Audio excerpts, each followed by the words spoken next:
Welcome inside TD Garden, everybody. My name is Mike Petraglia, joined by Sam Packard, Celtics writer for WEEI.com. Sam, we watched a pretty brutally ugly game here at TD Garden. The Celtics lose to the Charlotte Hornets by a score of 114-100. And as the old cliche goes, it wasn't that close. The Celtics trailed by as many as 28 points.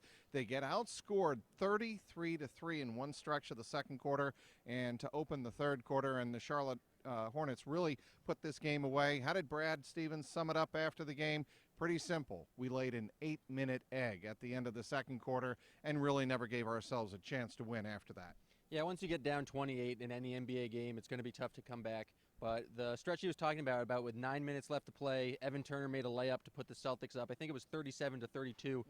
Then they did not have another field goal to about a minute left, and it was a Marcus Smart tip-in.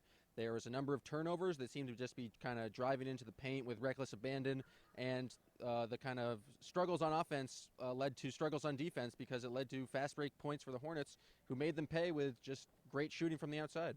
We have talked a lot about Isaiah Thomas and what he means to this team offensively, the energy he brings both offensively and in an underrated fashion defensively as well. This is 2 straight games he hasn't reached 20 points. That's not normally a big deal, but after you go to 18 straight games where you're scoring at least 20 points down the stretch, everybody, including your own team, is pumping you up for first-team All-NBA, and I think deservedly so. He's gone through a bit of a cold spell at the end of the season. Do you think it's just a matter of him getting 2 bad games out of the way before the regular season, or are you concerned somewhat that your best player is struggling at the end of the season?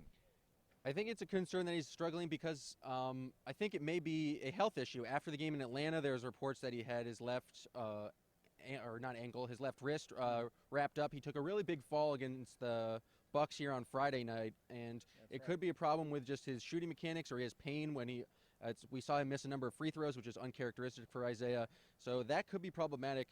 It was interesting that once he got that technical, clearly a lot of frustration, and he did not enter the game, so maybe it was a health issue trying to rest him for Wednesday night, but they need a big game from Isaiah just kind of mentally I think so. For a psychological approach heading into the playoffs. You need to know your star is going to be playing at his best. And remember, Sam, that Isaiah was dealing with that sore wrist issue just around the All-Star break. When he came back, he said that is something that's bothered him in the past. He'd have to manage it, and certainly all of the worries and concerns about that wrist went away when he went on that streak of 18 straight games, leading the team in scoring at least 20 points.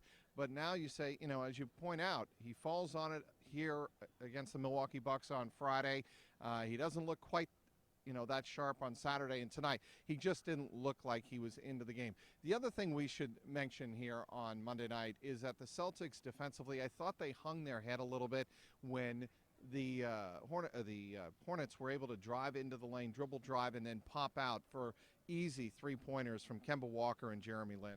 Yeah, the Celtics looked actually lethargic tonight, a little bit lazy, which is something that you haven't really had to call into question for the Celtics team. Their effort has never been an issue, but tonight it looks like they were a little bit defeated, and that kind of lack of mental toughness, especially heading into the playoffs, is kind of troublesome. And I think I saw that pull over into the second half where there was a number of calls that didn't necessarily go their way, and the Celtics did not react well. Hung their head. We saw Evan Turner kind of jumping around in frustration. Isaiah got the technical.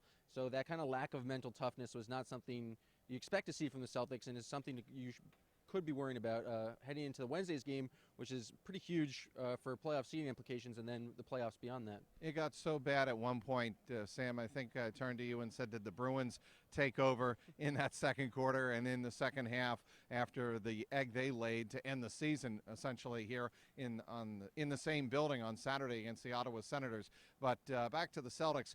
Here's really what it means going forward, and I had a chance to ask Avery Bradley this in the locker room afterward. I said, is it important for you to come out and play the Miami Heat, no matter what the implication is in terms of playoff seeding on the line, play well in that game? And he said, it absolutely is, because if we play like that we did tonight in a playoff game and make the same mistakes that we need to correct on Tuesday in practice, if we make those same mistakes, we'll lose by 40 points.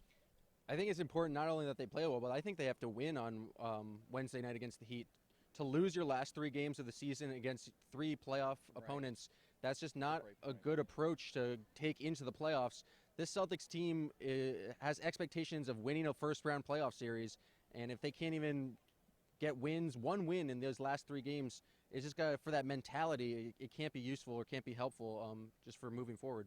The other thing that kind of stuck out to me a little bit, Sam, during this game and popped into my head were the words of Danny Ainge last week when he said, "My concern about our team is that we get taken out of our game, taken out of our offense a little too easily, and come playoff time, that's what other teams' defenses are focused on." Well, tonight, you pretty much saw that, and I got to think that Brad Stevens and Danny Ainge and obviously Brad's assistants have to be working on that hard on Tuesday to get ready for Miami. And I think one of the biggest problems is we haven't seen Jay Crowder really return to form since spraining his ankle, and he was the Celtics' second best offensive threat. So if everyone's focused on Isaiah, you're going to need other players to step up, mainly your 2 best scorers not named Isaiah, who are Avery Bradley and Jay Crowder, and we just haven't seen Jay really do it with his coming back from that ankle. And they're going to need every single role player other than Isaiah to step up, because every defense is going to probably trap Isaiah in the high pick and roll and trying to force the ball out of his hands. We saw they were able to kind of make the extra pass against the Bucks on Friday night, but in Atlanta and tonight, nothing was cooking for him. Brad Stevens said before the game that Jay Crowder was battling a 24-hour bug on Saturday night. That was the reason for his kind of sluggish performance on Saturday. He felt winded at times, Crowder said. Tonight, I don't think that was the case. I think he just looked a little bit out of sorts, perhaps still not 100%, but he did look out of sorts. So what does it all mean in the Eastern Conference? The Celtics fall for the second straight time. They are 47 and 34 on the season. They are now tied with Charlotte for 5th place. That's why this game was so important, because Charlotte catches them in the standings. They get some help because Atlanta lost to the Cleveland Cavaliers. Cavaliers wrap up the number 1 seed in the Eastern Conference. So the Hawks are only 1 game ahead of the Celtics and the Hornets. But the other thing to keep in mind is in between are the Miami Heat. Now they will play in Detroit, play the Pistons on Tuesday night, and then they will come here to Boston to wrap up the season finale for both the Celtics and Heat. Just way too many playoff scenarios to get into. There could be even a 4-way tie, but by virtue of the Celtics losing tonight, they cannot finish 3rd in the Eastern Conference. The simplest thing is if they win on Wednesday night against the Heat, they will have the 4th seed.